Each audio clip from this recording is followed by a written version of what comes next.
If you were to come and look round Prem, one of the things you would see is many happy and fulfilled students. So we take great care with each one to find out what they're interested in.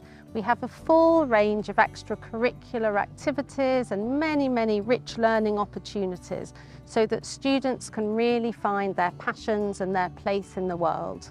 Because we offer the IB programme, the student can choose to follow the diploma pathway or the careers-related programme.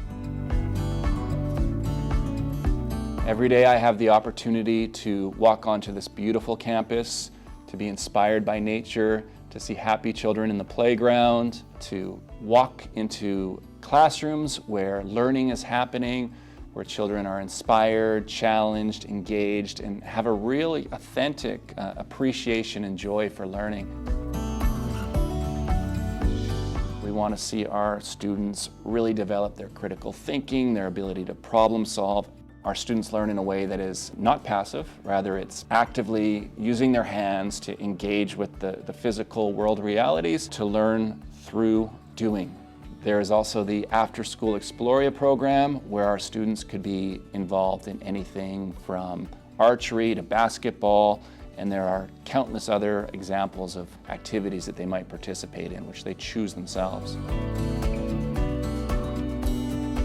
We challenge ourselves to provide a really rich, diverse, and very personalized program for our students. Students really are challenged in their critical thinking, in their perspective on what they're learning and how they're learning it, and the role that they will play as global citizens moving forward. What really resonates with me is how well-rounded they are, how mature and responsible, and how we know that they have been given every opportunity to shine, to succeed, and to really grow into being really responsible global citizens who have amazing skills and outstanding knowledge and broad perspective on the world that they're entering and the awesome positive difference that they can and do make in that world.